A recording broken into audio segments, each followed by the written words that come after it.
Hi everyone.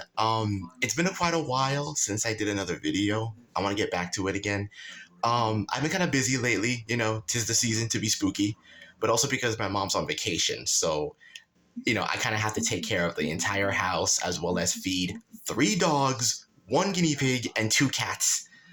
But I finally came up with another crazy idea that I hope you all can enjoy. Um, I'm talking like I actually have a fan base here. Anyway, I'm back with another crazy idea. And it just so happened that the new trailer for Kingdom Hearts Missing Link is coming out, and I'm very excited for it. But before I begin this theory video I have, I want to give a special shout out to my closest family and friends, Game Changer, He is Golden, Shario Victor.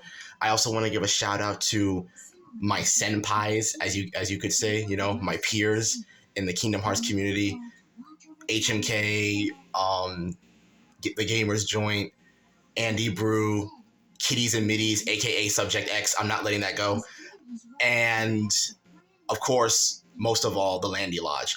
I also want to give a special shout out to, I hope I'm reading this right, Tung Xanort, for actually doing the craziest thing ever and actually commenting on my crap videos. He said he wanted me to do more, so I guess he enjoys my inner demons. So, okay, this one's for you.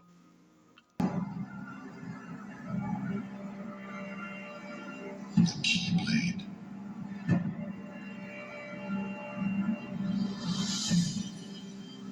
A truly marvelous weapon.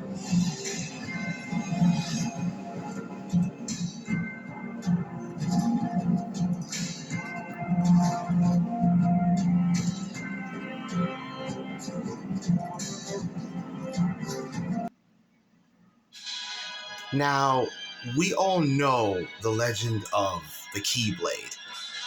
Like this great weapon of light that is used to strike down the darkness, all that fairy tale goodness. But something about the Keyblade, and this goes all the way back to Kingdom Hearts 1, something about the Keyblade I think is not being fully fleshed out. Kind of like how this whole Child of Prophecy thing. Now, when the Child of Prophecy comes into mind, for me, I think of, well, two things. I think of the whole idea about the prophecy from Harry Potter, but mostly I think about the prophecy of Star Wars, the prophecy of the Chosen One. Now, only readers of the expanded universe may know about this, or anyone who just likes to study Star Wars. But there are actually two prophecies at the same time. There is the Jedi prophecy, which is a prophecy of, Anakin Skywalker, the Chosen One. But there's also the prophecy of the Sith, called the Sithari. And I think something like that has been hinted at since the beginning of Kingdom Hearts 1. I think, and I hope that in Missing Link they delve more about this kind of cult of darkness and this kind of dark chosen one to the Keyblade. Now, when you think of dark chosen one, or maybe dark Keyblade wielder, I'm pretty sure there's a lot of obvious people who already come to mind. But I would also like to point out that there is technically some worlds, such as the Little Mermaid, that have this dual contradiction on what the Keyblade means. And the one that told us about this in Kingdom Hearts 1 is actually Ariel's father, King Triton himself.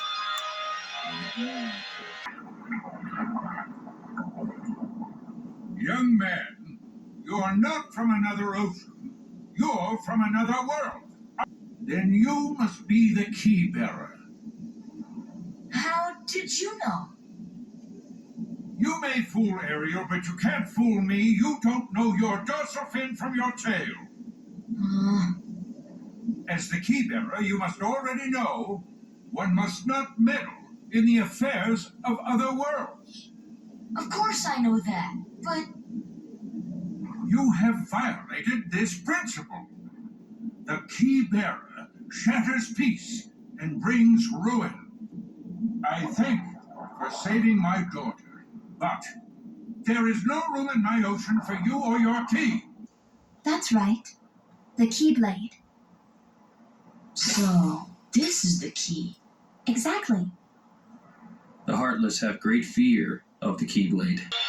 And even in Ansem's reports from Kingdom Hearts 1, he describes the Keyblade as being, as you can see right here, one legend says its wielder saved the world, another one says it brought rot and destruction and darkness, you know? So there seems to be this weird duality with the Keyblade, kind of like how there is a duality in the heart, such as light, dark, heartless, nobody.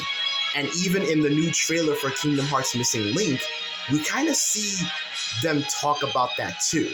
How they talk about, spoiler alert, there is an astral plane, and it's a world that exists between reality and unreality or something like that.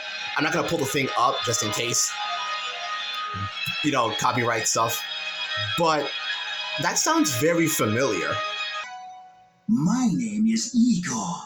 I am delighted to make your acquaintance. This is Elizabeth. She's a resident here, like myself. Pleased to meet you. This place exists between dream and reality, mind and matter. It's been years since we've had a guest. There definitely seems to be a lot of, at least I notice that there seems to be a lot of Persona aesthetics when it comes to Missing Link. And to the point that I want to get to this is that I remember a while back, there were some images that were, I think, leaked or something. There were supposed images from Kingdom Hearts Missing Link that showed off certain things. And one of them caught my attention. It was a bunch of robed figures standing in a circle, almost like they're doing a prayer, and there's a Heartless, you know, in the middle of it. Like there's some sort of cult of darkness.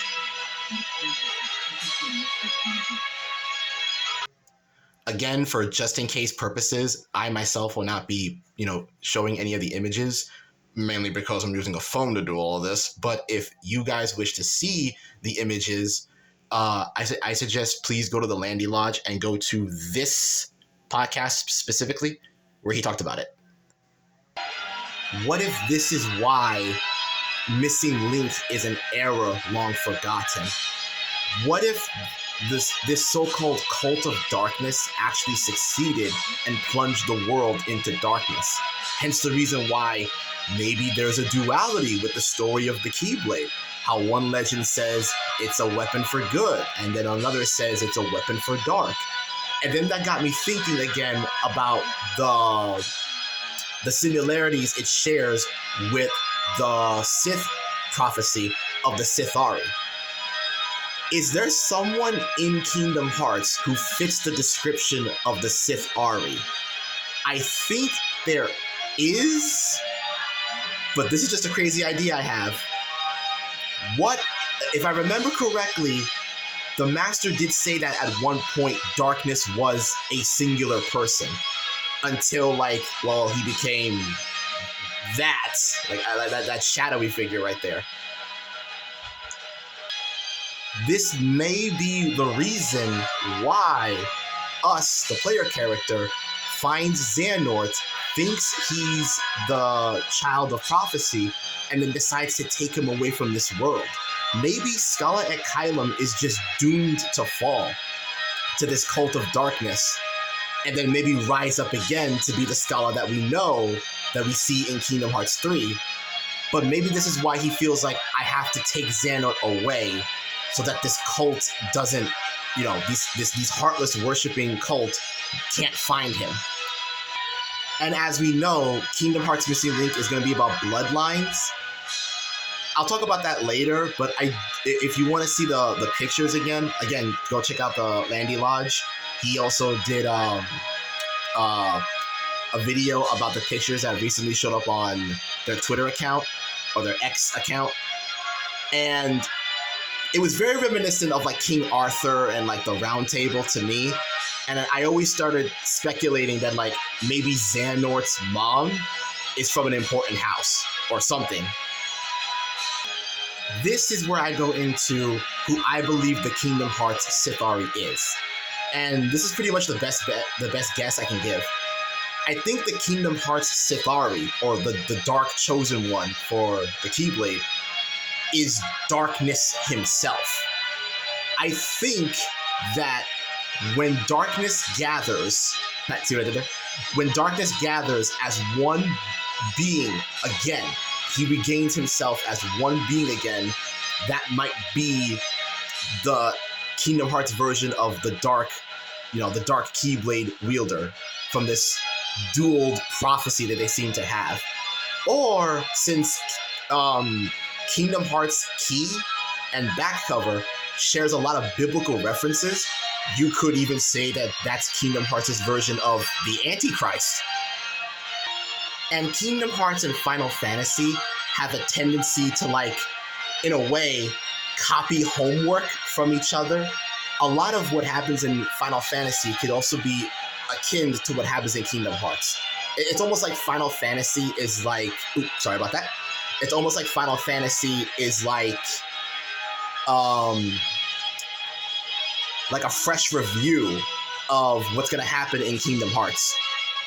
So who do I think is the Final Fantasy equivalent to True Darkness? Who do I think that we've seen in a Final Fantasy game that might have been the sneak peek onto who True Darkness is?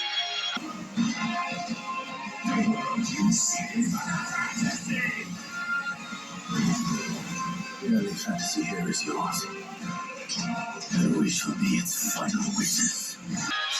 Ultima, in my opinion, resembles True Darkness to a T. So I think, at least I hope, one of my hopes for the game is that we delve a little bit more into the True Darknesses, or maybe even who he really was, and also who they were and who they became when they splintered out. I think that this might be the biggest hint we get to Ultima, or maybe even something close to Ultima in the Kingdom Hearts universe. But well, that's my crazy theory. I hope you all enjoyed it. And like I said, Tung Xehanort, you commented and you said you wanted more Kingdom Hearts stuff. So here, this specific video was a big shout out to you, and also a love letter to the Kingdom Hearts community. I'll try to see if I can do another video pretty soon. God bless you all. Be kind to one another, and I will see you all when I have another crazy idea.